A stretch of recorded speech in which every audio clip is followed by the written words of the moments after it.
Hey, well, good morning. It's Randytbird out here in Arizona on a Sunday morning. Just out for a rip on the Sportster this morning. I got some new mirrors so that I can see more than just my shoulders. So that's a good thing. Running around today wearing my Shoei with the Hero 8 today, so the video quality on the 8 is awesome. Nothing wrong with my Hero 7s, but the 8 really has nice stabilization, great video. Feels good to get back out on the Sportster. I went out and got some gas in it yesterday so that I didn't have to stop this morning. It is so much. After drag racing Friday night, I put out that video. If you haven't seen it yet, check it out.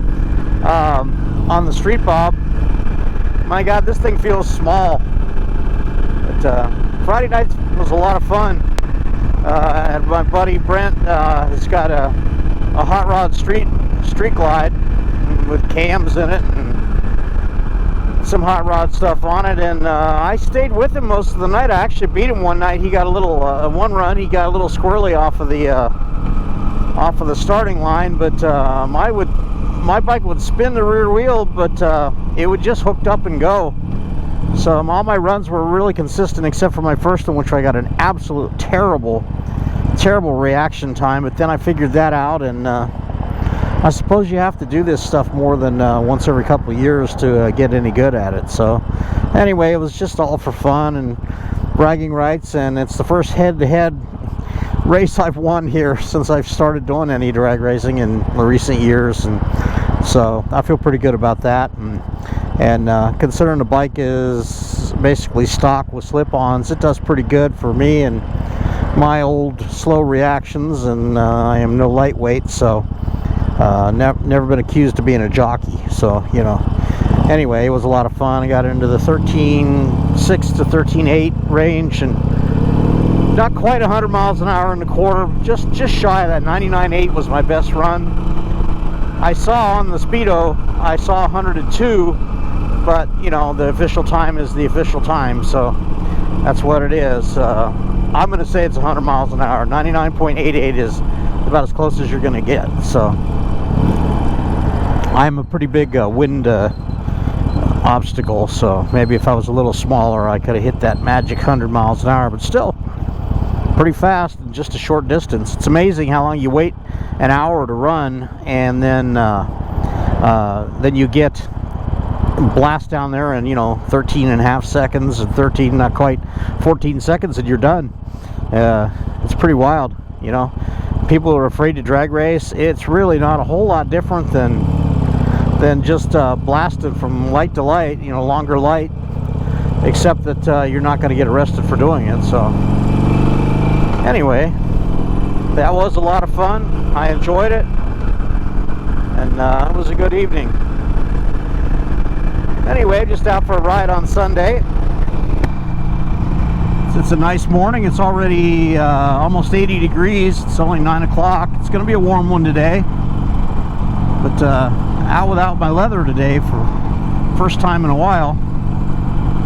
Actually, the other day when I went to the racetrack, it was like 95 degrees, so I didn't wear it. But I had to have it to race, so I carried it with me.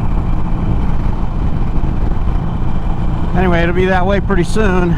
So the summer pattern is going to be setting up.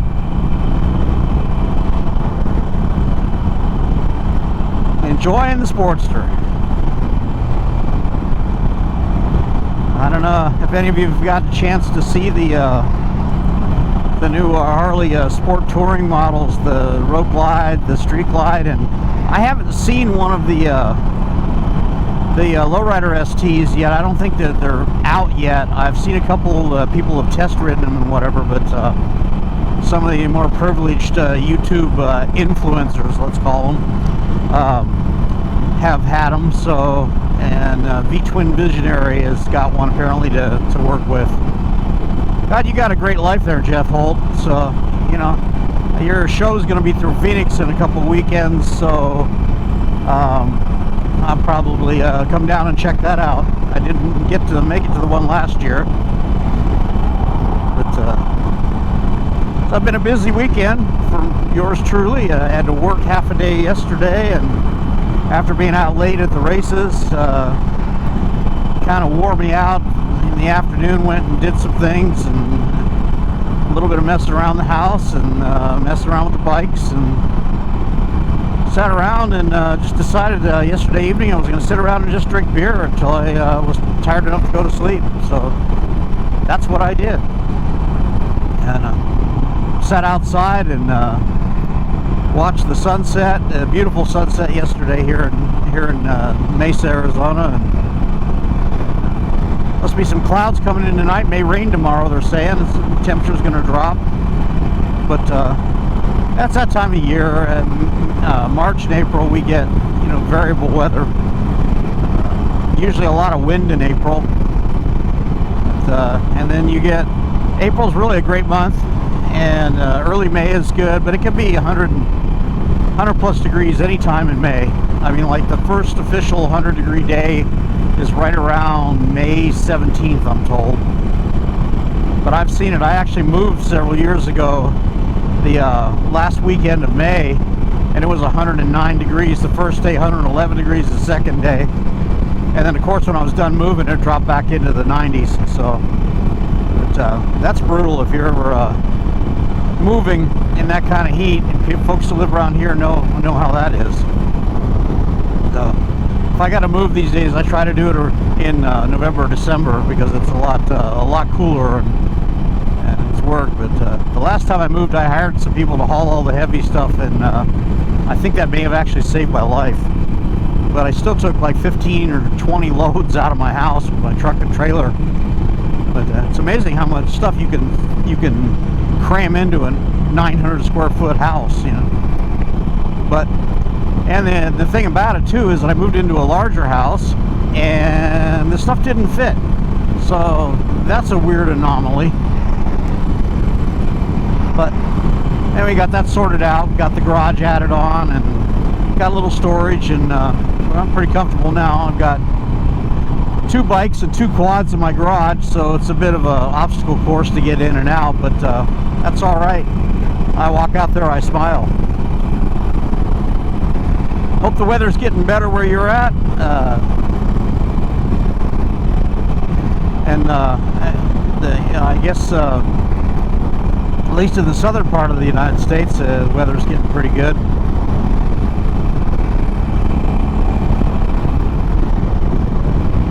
Well, this bike likes to rev, you know, relating to Harley anyway.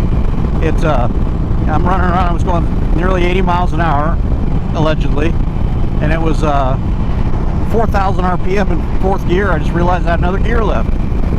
I kind of wondered about that when I got the Sportster, if, having been used to 6 speeds for a while, if I would miss having a 6-speed on the Sportster, but it seems like the gearing is laid out pretty well.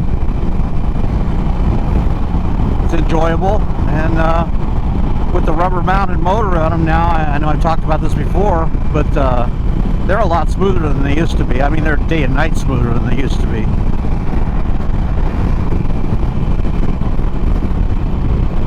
This bike fits me so well. My little stubby arms and short legs, it's just about perfect the way it's set up. I considered about putting the stock mini apes back on it, but I do like the way these Thrashing supply bars and 7-inch risers just, it was almost like it was designed around me. The bars are narrower than stock, so with the stock mirrors I'd get about 1.5 inches on each side of the mirror around my shoulder, and that wasn't working. So I bought the Harley long stem mirrors, which the last ones I had were the old style, the rectangular mirrors when I had a Dyna, and I had 883 bars and tall risers on it, and I had to go with those long ones, and those things just shook and vibrated like crazy. You could hardly see out of it. These are the late style. I say late style, it's from since about the late 90s when they came out with this teardrop shaped mirrors. They're good. They're good, and they're not aftermarket. They're regular Harley Davidson parts. So the way I feel about aftermarket parts is there's some people making good stuff and some people making crap. I mean, custom chrome and some drag specialty stuff I have some issues with. The stuff doesn't fit, and the Harley stuff always works well. And what a lot of people don't realize too is that you buy a genuine Harley accessory and they're guaranteed for a year. There's a couple guys on, looks like Ducatis. Yeah, I have no intention of trying to run with those guys. They've got me out horsepowered and out handled quite a bit. But I love the way Ducatis look and sound. They're just awesome, and they're just they just look like a machine to me, you know. And I thought about buying a Ducati Monster years ago, and I ended up buying a Triumph Thunderbird instead. And I always wondered if I'd have gone with the Monster, if I'd have liked it. But those are the older ones in the 90s that had because they're Desmo valve trains, which there's no valve springs. Everything's all your valves are open and closed by a cam, and there's no springs, at least that I'm aware of. And it was quite expensive to maintain those back then. I think a valve adjustment interval was like 6,000 miles on that old air-cooled Ducati Desmo 900. And this is not a backyard job. It was something you had to, I think they had to pull the heads and redo that, and every 6,000 miles just seemed like a lot. And in those days didn't have a lot of extra cash laying around, so I had to go with the more accessible Triumph that had the regular shim over bucket arrangements with the overhead cams. But I think in 35,000 miles I rode that Thunderbird, I only had the valves adjusted once. It was checked a couple times and they needed no adjustment, which was very cool. Those Triumphs were really well made, still are. One of these days maybe I'll have another one. That's my namesake, is Randytbird, is it? I had a couple of those Triumph Thunderbirds, and that was my original email address back in those days when I first got into email and stuff. So I kind of stayed with it, and that's what people call me. So, you know, among other things that I won't repeat. Anyway, I'm just going to ride a little bit more today and get some more video. But until then, I'm going to pause this video. Hey, it's Randy. I'm back. Just catching some more breeze today. Looks like the clouds are starting to come in, but it's a beautiful day, nice and warm. In fact, it's actually going to get a little hot today, I think. The clouds are not supposed to be of any consequence until later today. Whack! I just wiped off my windscreen and I just got me another. Just wiped it off. Oh well. Here's what happens when you're out here amongst the bugs in the springtime. Fair amount of traffic going on right now today. Out here in springtime Arizona, the month of March is starting to close in. Today's the 27th. It'll be about 90 today, I guess, 92.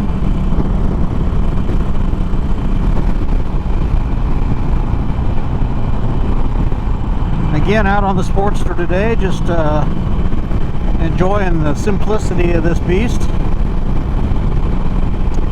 Watching the bikes come and go. I stopped for gas, and a small tank, you got to top it up whatever time you get, every chance you get, really. Really hits reserve at less than 80 miles, or hits the low fuel light warning. I guess that's reserve these days. I don't know, maybe I'm running it too hard, who knows. 3.3 gallon gas tank. Kind of curious, you Sportster riders out there, what are you running for tires? I've got the stock tires on it, the Michelin Scorchers, and they're okay. Nothing really wrong with them, but I was wondering if you guys had any experience with running maybe the Michelin Commanders on this thing, and if they're any better. You know, it's got your standard 16 rear and 19 front, and I don't know, when these tires wear out, I was thinking about maybe some sort of upgrade. Another upgrade I'm looking at here is maybe a fork kit. After changing the shocks, I could tell that the forks really could use a little help. We'll see as time goes on. I don't want to spend a ton of money. Maybe just some fork springs and some different oil. Also open to suggestion there if anybody's done it.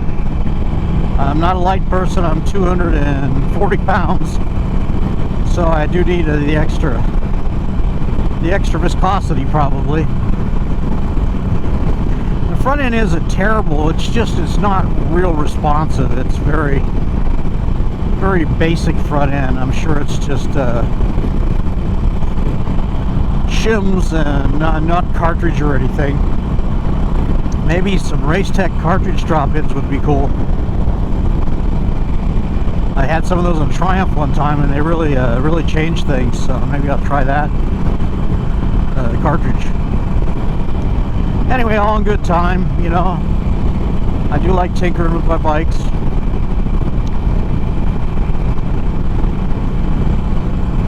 Again, I was reading up about the Softail Lowrider ST 21,995. That's getting up there.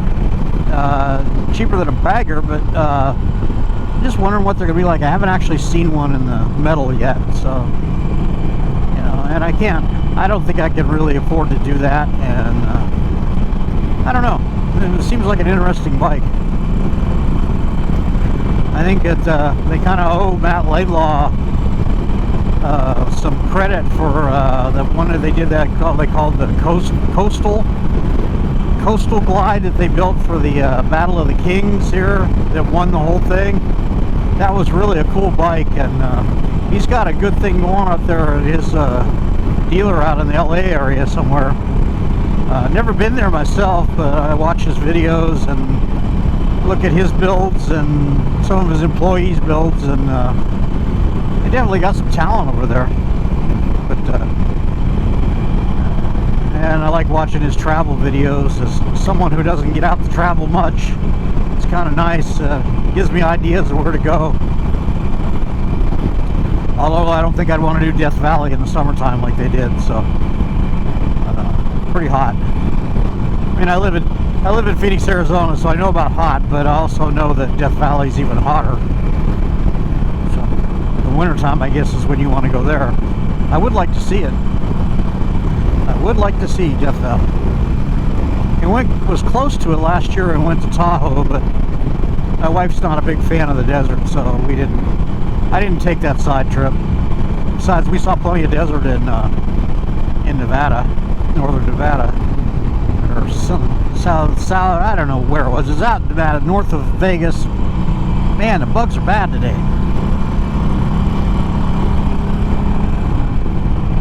That one just really screwed my forward vision here. I'm gonna have to stop and clean that one off. Anyway, I thought my fairing would block more of those, but I'm sitting up above it quite a bit, so very possibly that's not getting the big ones. I could put a laminar lip on this fairing, give me a little bit more height, but yeah, I'll deal with it. Bugs are just an occupational hazard.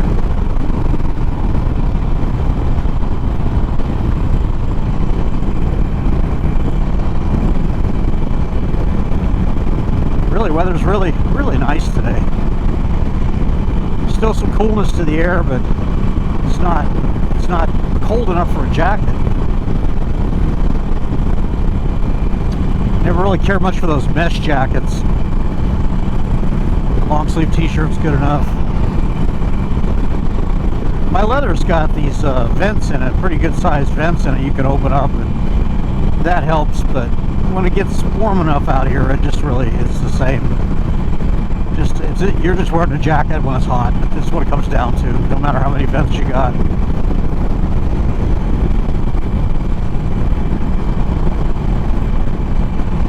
desert's nice and green. Lots of yellow flowers breaking out here.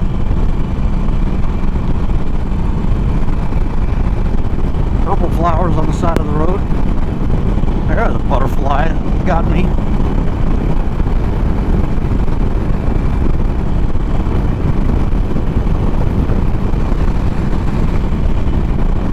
I'm hoping that the bugs are not hitting the lens of my camera here while I'm recording. But anyway, I'm just out. This is Randytbird. I hit 790 subscribers this morning, and that was awesome.